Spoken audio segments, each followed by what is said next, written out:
Popoluška si našla svojho princa. Aj takto by sa dal stručne opísať príbeh 31-ročnej Nadi a 53-ročného Petra.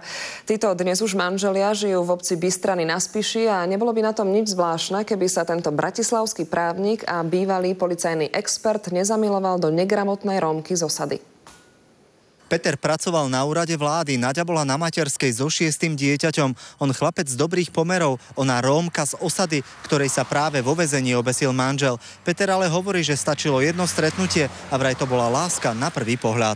Najviac upútali jej očka, pretože tie sú ako hnedé, hlboké, ako oči srnky. Naďa na svojom o 22 rokov staršom manželovi obdivuje úplne všetko. By som nevymenila od nikoho, keby bol taký.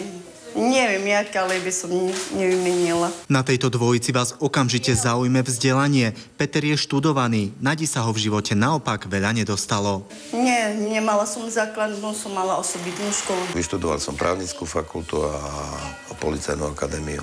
A na policajnej akadémii som si v oblasti kriminologickej prognostiky robil aj titul PhD. Naďa sa vraj vďaka Petrovi naučila hovoriť po slovensky a každý deň sa pri ňom učí čosi nové. Čítať neviem tak bars, ale písať viem. 6 Nadiných detí, 2 spoločné a 1 adoptované z detského domova. To je ich rodina.